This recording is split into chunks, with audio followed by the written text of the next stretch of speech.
C'est une famille de 8 enfants. Et mon père, des 8 enfants, c'est le seul qui ne s'est pas marié à l'église. Il a complètement réfuté l'éducation religieuse qu'il a eue. C'était, voilà, ma mère et mon père, quand ils se sont rencontrés, ils étaient, c'était vraiment des petits rebelles, et c'était pas du tout possible de se marier à l'église. Aucun de nous trois, parce qu'ils ont eu 3 enfants ensemble, mes parents, aucun de nous trois n'a été baptisé. On n'a pas du tout été élevés dans la religion, alors que mon père, lui, il avait une éducation religieuse. Ma mère, pas du tout. Mes grands-parents maternels, c'est pas du tout des religieux. Pourtant, moi, depuis que je suis toute petite, j'y pense, je lui parle, je prie à ma manière, je me sens reliée à lui, je me sens en connexion, mais sans avoir de dogme précis, sans avoir de religion, sans...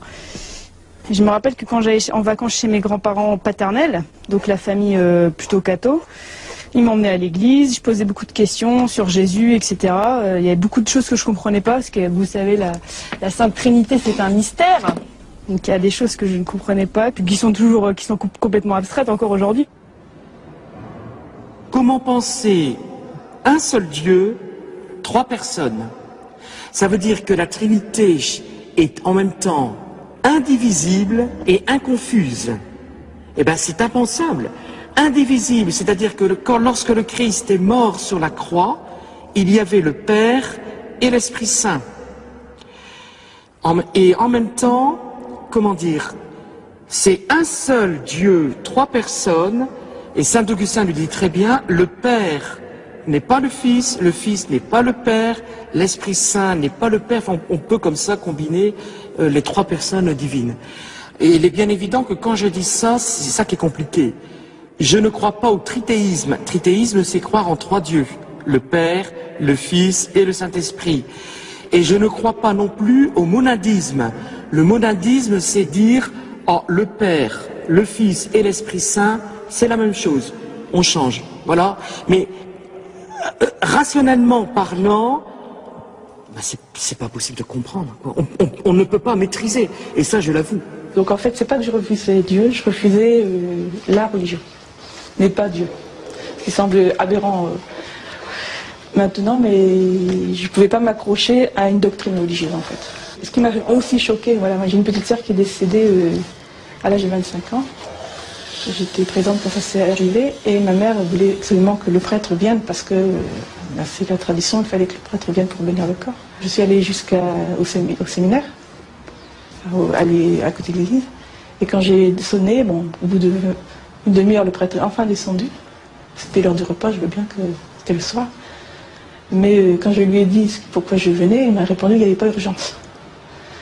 C'est vrai qu'il n'allait pas faire de miracle, il était décédé, Et l'extrême onction, c'était terminé, c'était une mort brutale, donc pas de problème. Mais le problème, c'était le fait qu'il n'y avait pas urgence parce que elle était décédée. Ben, il y avait urgence peut-être pas pour ma soeur, il y avait urgence pour ma mère. En fait, je crois que c'est le clergé qui m'a un peu rebuté. Donc après, bon, ne connaissant pas du tout l'islam réellement, c'est petit à petit, en fait, c'est à côtoyer en faculté des personnes d'origine, de confession musulmane, qui m'a poussé par curiosité, en fait. J'ai essayé de comprendre comment de la chose. Alors moi je suis d'origine italienne, mes 2 parents sont italiens de la vallée d'Aos, c'est la Savoie italienne, et ils m'ont transmis la foi du charbonnier, leur catholicisme romain, et auquel j'ai adhéré jusqu'à l'âge de 28 ans.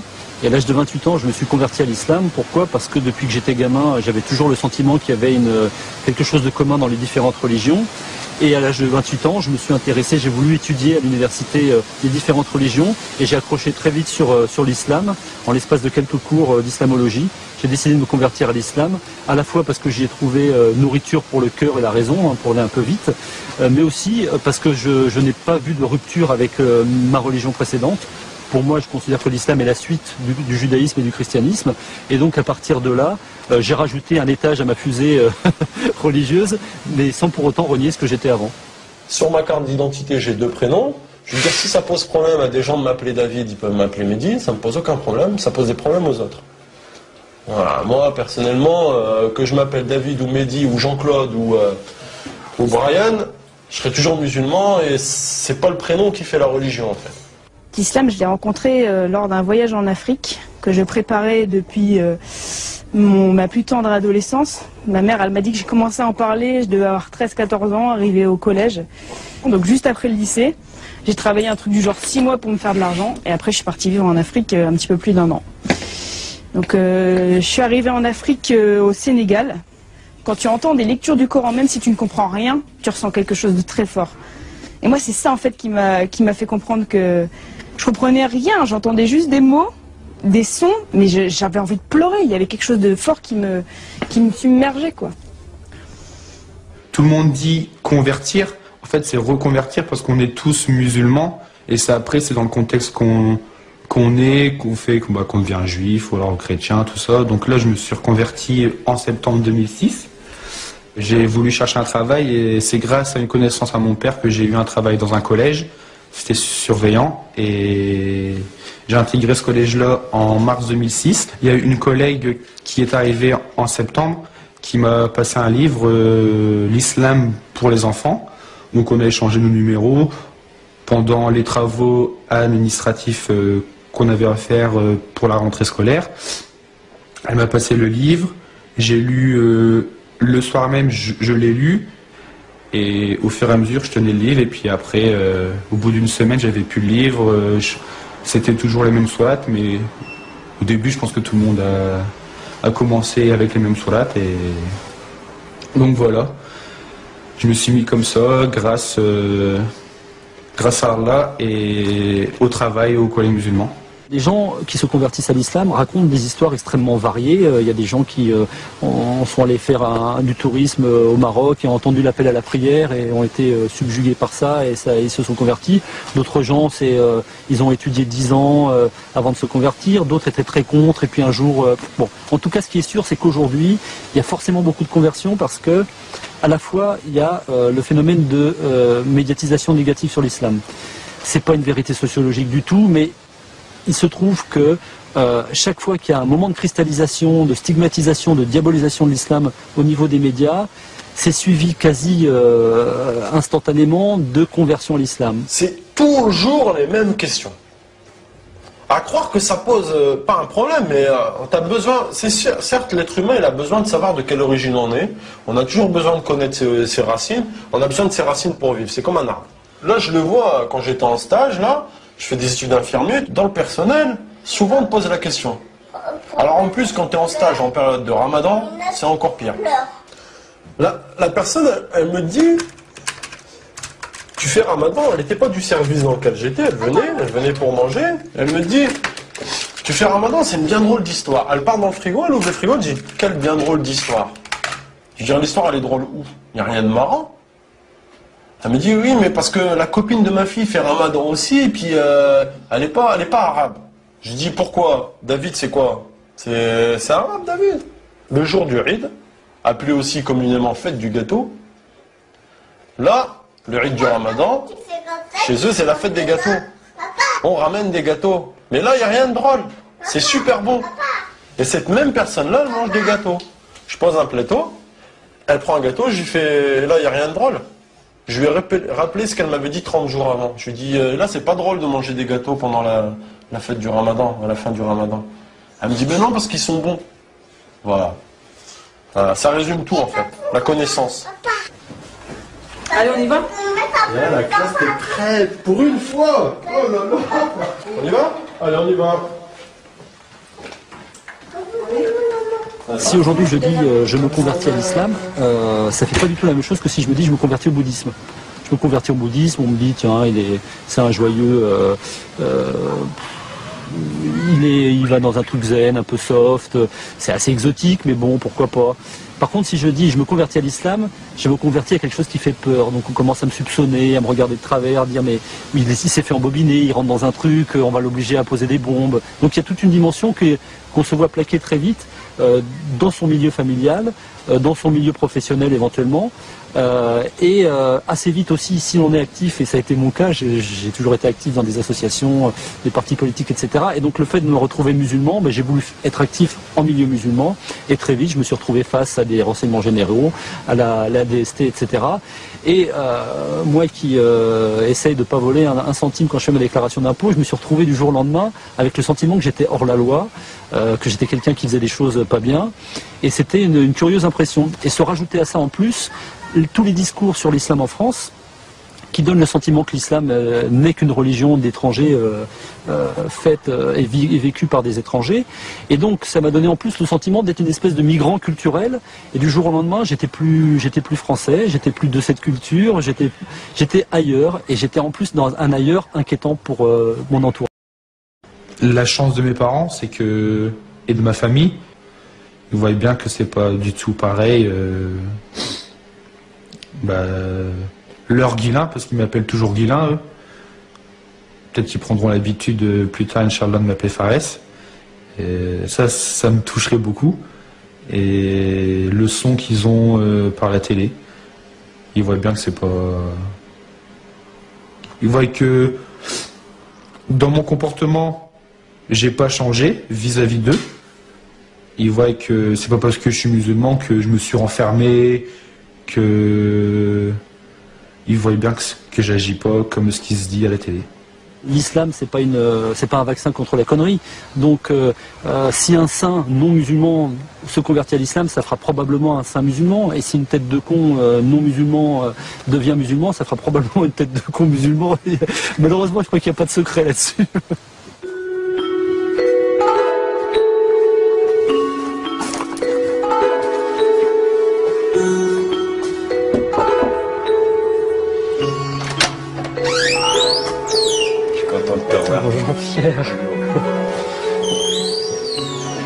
Le premier musulman avec lequel j'ai eu des discussions approfondies, c'était avec toi. D'accord, par la suite, j'en ai rencontré d'autres, si tu veux. Mais ça doit être pour moi également. Bon, j'ai une approche, disons, de l'islam qui n'est pas musulmane. Forcément. Mais je n'arriverai pas à avoir un discours confessionnel, personnel, sur le christianisme, sur mes convictions chrétiennes, sans faire référence à ce que m'a apporté l'islam. Disons, le meilleur texte que je connaisse sur le dialogue interreligieux, c'est dans le Coran, c'est dans le Sourate 5, quand il parle, si Dieu l'avait voulu, il aurait fait de vous une seule communauté, mais il a voulu vous éprouver par le don.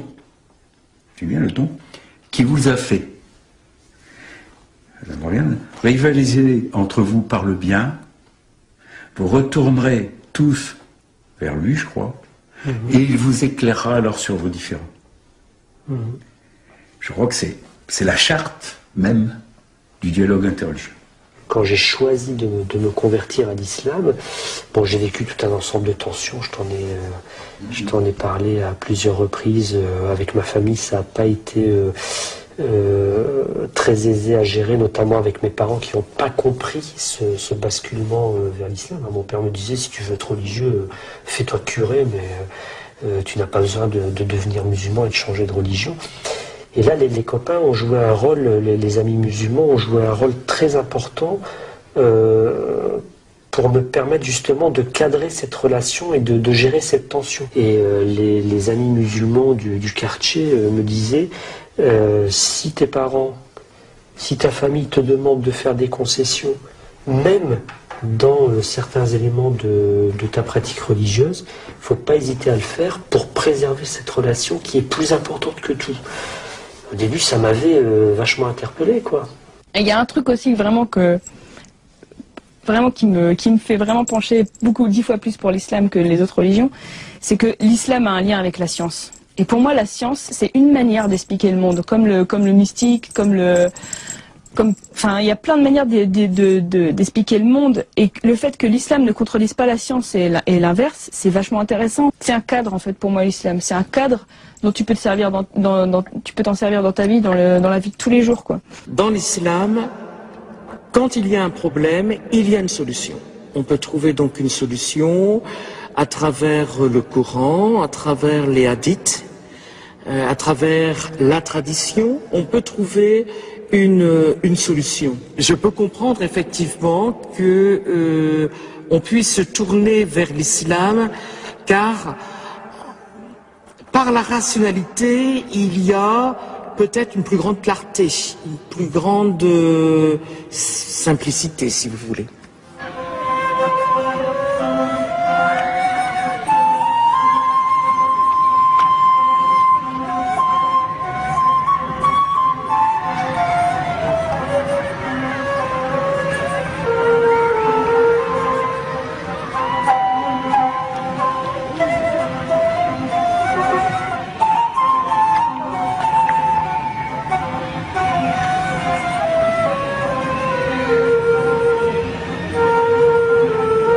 Vous allez bien?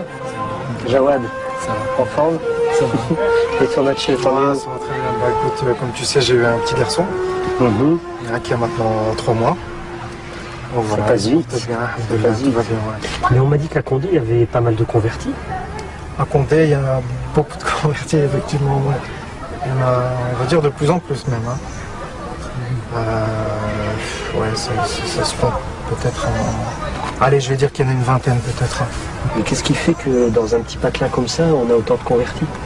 Il se passe tellement de choses sombres, que quand on commence à entendre parler de ce qu'est vraiment l'islam, hein, là on a peut-être envie justement de se lancer dans l'islam parce que on se dit que pour finir, c'est vraiment une hygiène de vie, c'est vraiment quelque chose qui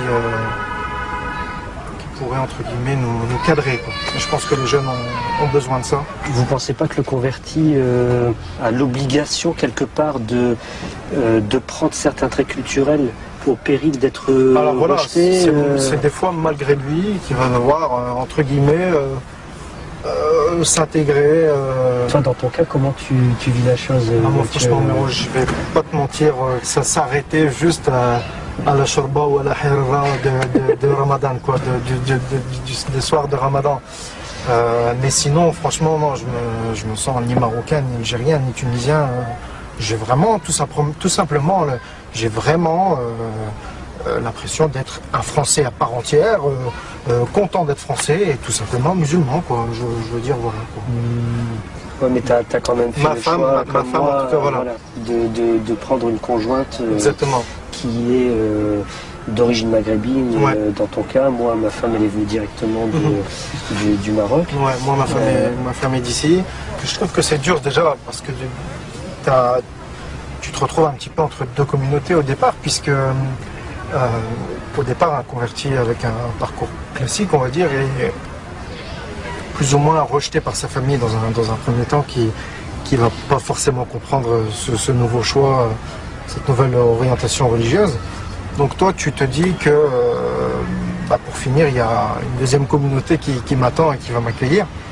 Et puis il y a des moments où tu tombes de haut, mais voilà, quoi. Moi, je me suis marié récemment. On n'a pas la même configuration culturelle. Moi, je suis du sud, elle est du nord. Ah, attention, attention. du Maroc. T'as entendu la phrase qui vient de dire, on n'a pas la même configuration culturelle. Pourtant, ils sont marocains tous les deux. Hein, D'accord. Alors Mais c'est important de dire. Quand moi je débat. Les musulmans ont plutôt tendance à se représenter en tant que musulmans, mais aussi à se représenter et à s'organiser sur un mode ethnico-national originaire de l'Algérie, originaire du Maroc, etc. Et y compris avec des tendances internationales à l'intérieur de ces mouvements. Donc les convertis en tant que tels ne trouvent pas vraiment leur place et on ne leur donne pas de place particulière. L'autre question, c'est est-ce qu'ils ont besoin d'avoir une place particulière? Je crois que c'est important de penser que les convertis, à partir du moment où ils sont devenus musulmans, ne sont plus des convertis. Ce qui est important, c'est d'avoir plutôt des médiateurs culturels éventuellement. J'ai amené ma femme tout à l'heure à l'aéroport de Charleroi. Elle arrive à Oujda ce soir, Inch'Allah. On se marie là-bas le 29 juillet, Inch'Allah. Et donc là, elle y est partie 10 jours avant pour finir tous les préparatifs de là-bas. On a choisi de nous se déplacer avec sa famille d'ici et ma famille pour que tout le monde puisse profiter de ce moment important dans la vie d'un musulman, ce qui est le mariage.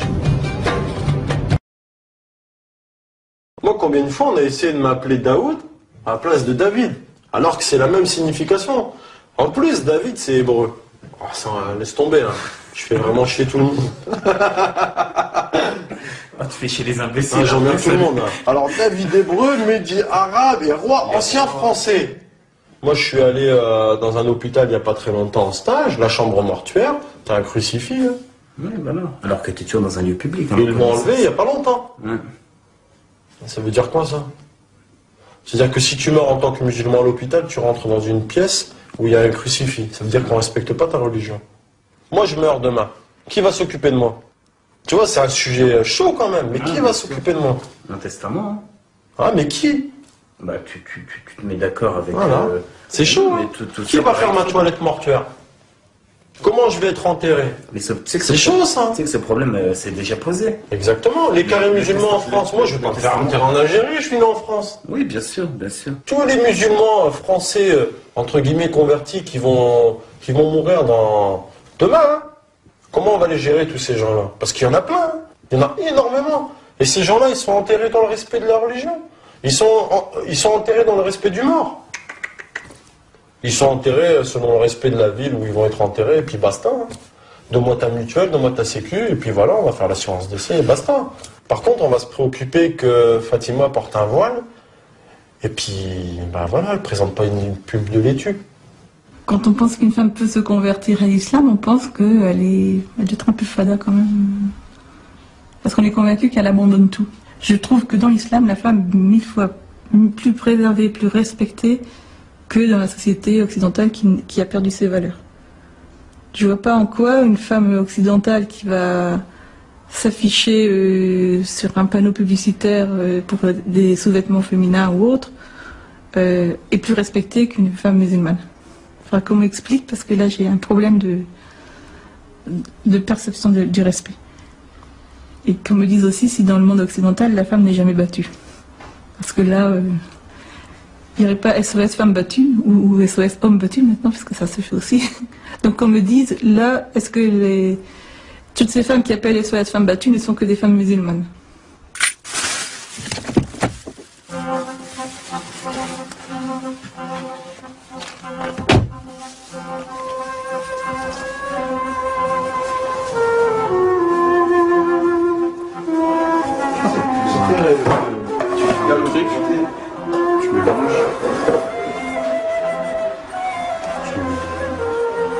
Pas plus? Non, c'est bon.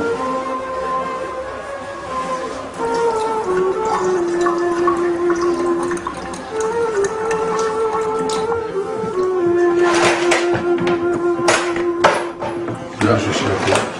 On va laisser un peu le temps que ça remonte un peu là, ouais. On s'en doutait, enfin, on s'en doutait un peu non, mais on se doutait que tu fréquentais quelqu'un. Et puis après, bon, moi ça m'a pas trop choqué, mais il n'a pas annoncé à sa mère tout de suite. Hein. Mais on ne pensait pas qu'il y avait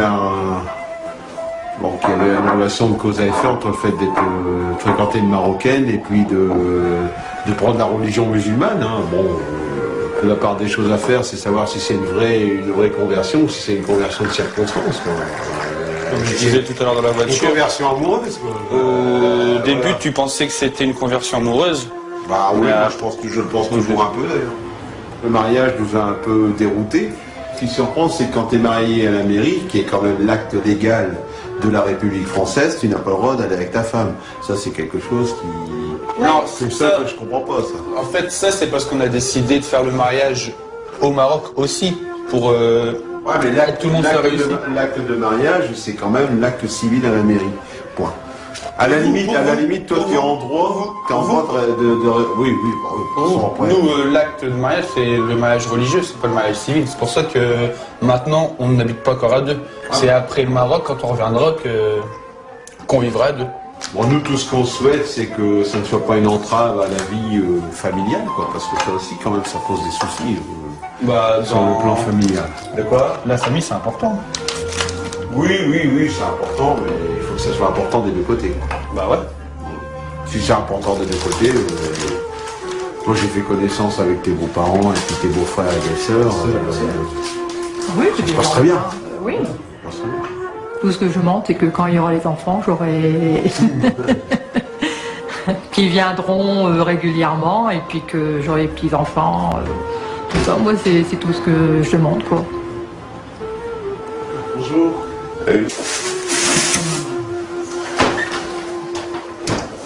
Vas-y, c'est toi quoi. Bah non, bah c'est pas. Bah si. Et t'as demandé à Pépé pour le lundi le repas. Bah moi, je vais te dire que je suis pas tenté, moi, vu que... Mais je te dis, c'est beaucoup de Coran. Ah, bah ouais, justement. Moi, ça me dérange pas, mais moi, je vais pas... Et toi, Pépé? De quoi? Tu vas aller au Coran? Non, c'est pas ça, c'est pas aller au Coran, n'importe quoi. Ah, mais je rigole. Il y aura beaucoup de Coran en fait, si ça vous dérange. Ça s'appelle le Coran. Bah, La religion des lectures, des machins comme ça. Ouais, voilà, c'est ça. Oh, c'est bon? Ouais. Je suis emballé, moi, je vais te dire. Ça dure combien de temps? La soirée. Toute la soirée? Non, toute la soirée du Coran, moi... Ouais, bon, c'est pas grave. Il y a des entraques, il y a des... Non, il n'y a rien. Comment ça se passe? Tu sais que ça, c'est quand même... Bah, c'est le repas et puis il y a le mariage devant Dieu avec les récitations des versets, tout ça. Moi, du moment qu'il ne faut pas faire ça... Ah non, t'es pas obligé de faire... T'es pas obligé de... T'es pas... Parce que déjà, à l'église, on ne fait pas signe de croix parce que je ne suis pas croyant. Alors, comme nous. Allez, je vous laisse, hein, parce que j'ai du travail. Celui qui ne me croira pas, tant pis. Hein. Allez. Salut. Anna, je trouve que tu participes moins à nos réunions de famille, quoi. Bah, ça, c'est parce que... Il y a, tu sais, il y a de l'alcool et tout, donc je viens pas souvent. Je viens juste faire... Je viens dire bonjour et après, comme je me sens pas trop à l'aise avec cette ambiance-là, je viens dire bonjour à la famille, mais après je m'en vais. Ouais, mais bon, on fait rien de mal non plus, quoi. Faut respecter, nous on respecte votre justement, si tu truc, respectes, nous aussi.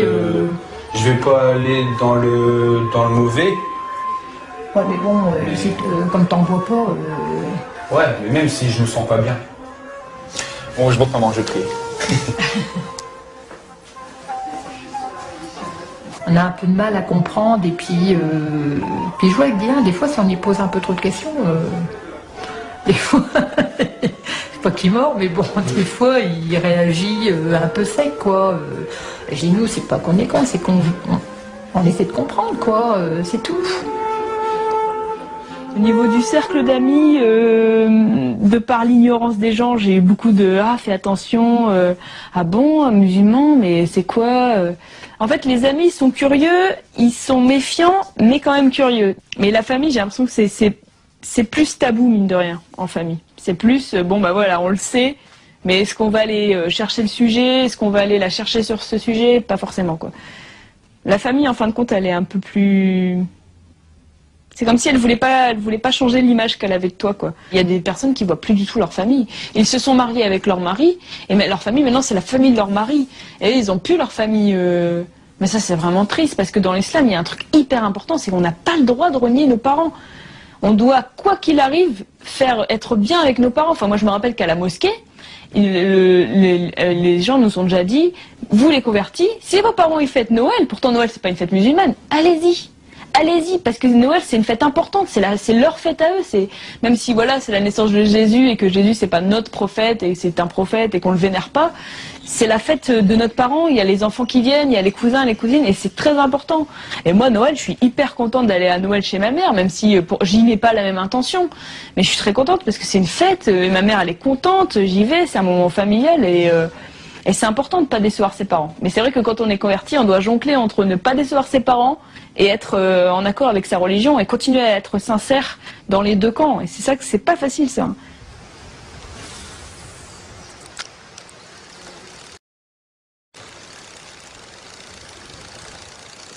On est le 19. Dans un mois, c'est Ramadan. Un mois.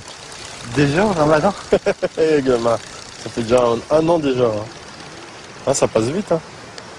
Ça fait déjà 15 ans que tu fais Ramadan. Ouais. Et le pèlerinage alors? Pèlerinage. Bah, tu sais qu'avant de me marier, j'envisageais de le faire en fait. Moi, je veux dire franchement, cette idée, bah, j'en ai reparlé en plus avec ma femme il n'y a pas longtemps là. La Oumra, que j'ai pas pu faire. Elle me dit c'est vrai que t'as pas pu partir en voyage à la Mecque, quoi. Je lui dis ouais, mais bon, après il y a la famille avant tout. Hein. En mariant, c'est vrai que cette idée, ce projet, il a été mis un petit peu de côté. Parce que je pars du principe où il faut déjà bien asseoir ta famille. Bah oui, hein. Faut t'occuper de ta femme. Moi je suis à fond famille, tu sais. Donc et après ma fille. Ah, quelque chose? La classe. La classe. Il n'en a pas besoin, la classe. La classe. Voilà. C'est nickel. Ça va, tu maîtrises, hein. Je vais devoir porter les pucettes en fait. C'est pas normal ça, hein. J'espère que je vais faire plus gros que toi. Hein. Alors on n'a pas de chiffres concernant les conversions en France parce que évidemment c'est interdit de recenser les gens sur religion en France, mais il y a une estimation très ancienne, un chiffre de 50 000 convertis qui traînent depuis très longtemps.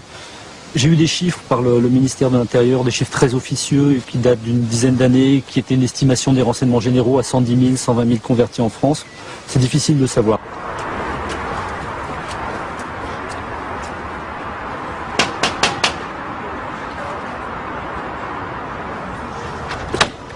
Ah Mathieu, Papa. Comment vas-tu? Surprise. Ça va? C'est bien d'être venu. Vas-y, un café? Ouais, bah si. Ouais. Ce que tu veux, ton défaut. Ouais, je vais faire un petit café, ouais. Bah, c'est bien, c'est super, c'est vraiment bien. Je m'attendais pas à ta visite. Qu'est-ce que tu racontes? Bah rien. C'est calme à Condé? Ouais, bah comme d'hab. Hein. Ouais. Bah oui. Chicorée? Ouais, ce que tu veux, n'importe. T'as des nouvelles de ta sœur sinon? Ouais, bah elle est avec Lia, elle est à la maison, hein, elle est chez moi. Bah, ça va, ouais. Ouais, donc tu me disais, combien de ramadan? Là, ça va faire aller 10 ou 11, c'est le 10e ou le 11e que je vais faire. Alors, c'était pas une crise passagère, hein, évidemment. Ah non, c'est sûr. C'est sûr. Ouais. C'est sûr. Voilà. Il m'a pas fallu finalement très longtemps pour découvrir que ça n'était pas qu'une crise passagère, que c'était vraiment...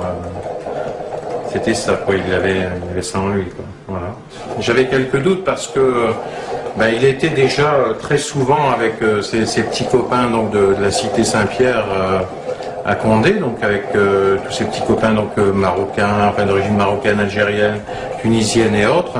C'est vrai que j'ai toujours eu des copains d'origine maghrébine, quoi, mais paradoxalement, c'est pas eux qui ont fait que je suis devenu musulman, quoi.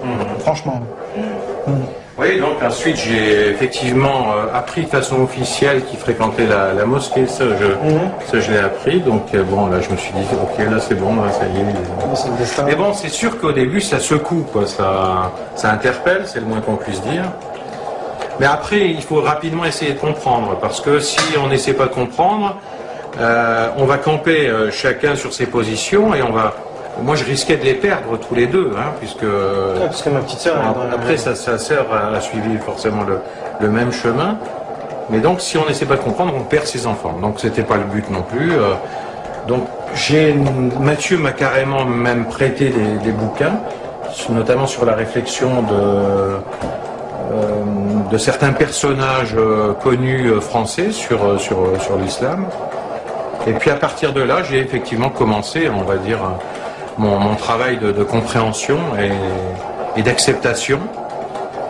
Et puis après, bien finalement, ça s'est très bien passé, jusque, bon, à part quelques petits épisodes où dans son discours, j'avais peur qu'il ait moins de tolérance vis-à-vis des autres, en fait.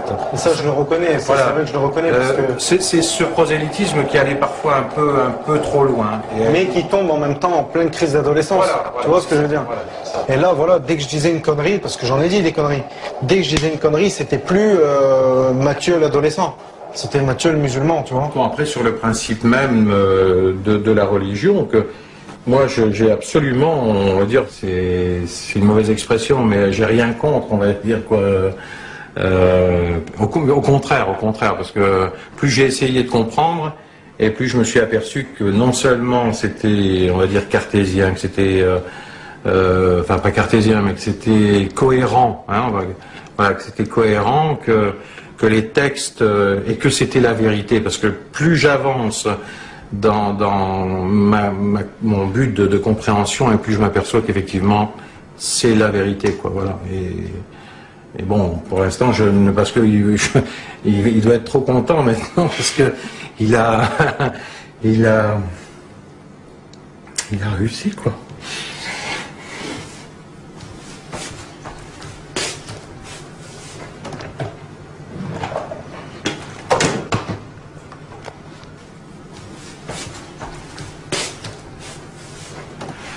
C'est à la lecture des textes, ça reflète certainement ce que j'aurais dû chercher peut-être toute mon existence, en fait.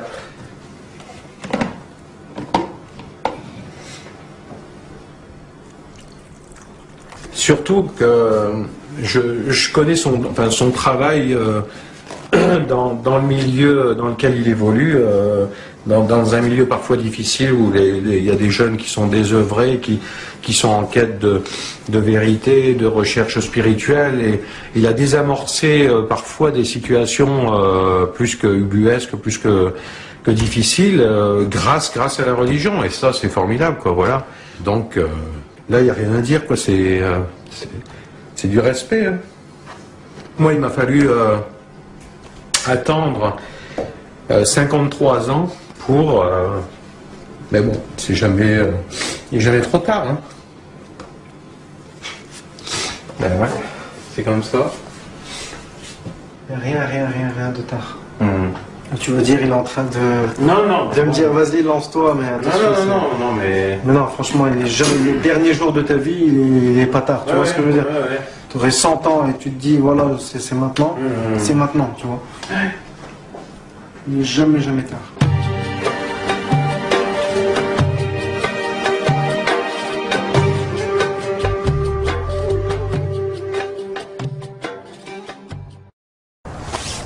Allahu Akbar.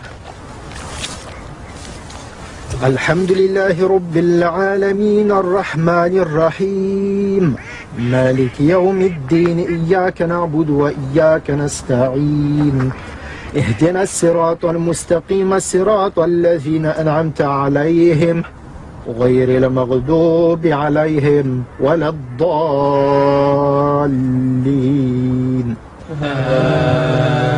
آمين. بسم الله الرحمن الرحيم والتين والزيتون وطور سينين وهذا البلد الأمين لقد خلقنا الإنسان في أحسن تقويم ثم رددناه أسفل سافلين إلا الذين آمنوا وعملوا الصالحات فلهم أجر غير ممنون فما يكذبك بعد بالدين